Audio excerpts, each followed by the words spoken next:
దేవుని నామస్తోత్రములండి. ఈనాటి అంశము సమకూర్చుకొనవలసిన ఆభరణములు. సామెతల గ్రంథం 8వ అధ్యాయం 13వ వచనం. యెహోవా యందు భయభక్తులు కలిగి ఉండుట చెడుతనమును అసహ్యించుకొనుటయే కదా. వదిలివేయడం కాదు, మానడం కాదు, అసహ్యం కలగాల. దేని మీద ఇంకా కోరిక ఆశ ఉందో వాటిని వదిలిపెట్టాలి. మరి సినిమాలు టీవీలు మానేసావు కానీ పేపర్లలో మొబైల్స్లో ఈ లోకపు పుస్తకంలో చూడకూడనివి చదవకూడనివి ఉంటాయి కదా. అలాగు మానేసిన వాటి మీద అసహ్యత కలిగినప్పుడు నీవు క్రైస్తవ బిడ్డవి. చేతిలో పరిశుద్ధ గ్రంథం పట్టుకొని కూర్చొని ఉదయమే ప్రతిరోజు వరుస పెట్టి మన బ్రతుకుకి ఆత్మీయ జీవన ప్రయాణానికి సరిపడ పరిశుద్ధమైన ఆహారము అరగించి అంగీకరించి ఆస్వాదించి మంచిని పొందాలి. మన జీవన శైలికి పరిశుద్ధ గ్రంథము ఆపాదించుకొని ధ్యానించాలి. యేసయ్య మీద భక్తి భావన అపారమైన ప్రేమ కలిగి ఉండాలి. అనగా సిలువ అనుభవం కలిగి ఉండాలి. అనగా సిలువను మోయగలగాలి.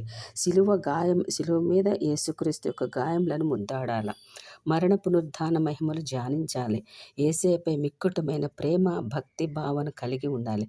లోకంపై వైరాగ్యం రావాలి. రాకడ సిద్ధపాటు ఎందుకు చెప్పాల్సి వస్తుందంటే యేసయ్యపై ప్రేమ, లోకముపై విరక్తి, వైరాగ్యం ఉంది. కానీ పరమునకు ఎత్తబడాలంటే ఆత్మను పొందుకోవాలిగా.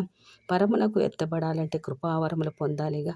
పరమునకు ఎత్తబడాలంటే పరిశుద్ధ నీతి క్రియలు సంపాదించుకొనగలగాలిగా. మరి ఆ సిద్ధపాటు లేకపోతే ఎలాగు పరమునకు ఎత్తబడతాము?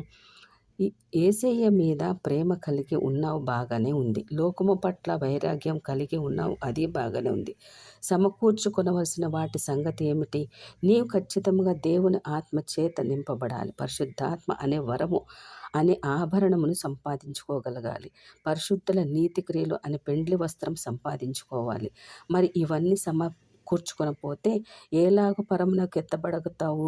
ఈ 3 కలిగిన వారు అట్టి వారికి ఈ లోకము యోగ్యమైనది కాదు.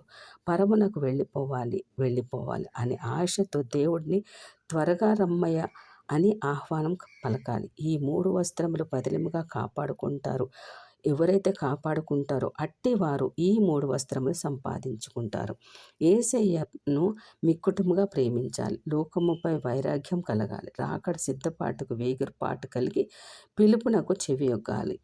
రాకడలో ముఖ్యమైన అంశములు పరిశుద్ధాత్మ నింపుదల, కృపావరములు పొందుకొనుట, పరిశుద్ధుల నీతి క్రియలనే రక్షణ వస్త్రము.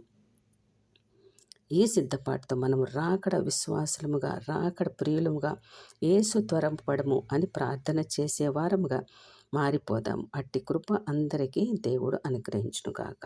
ఆమేన్.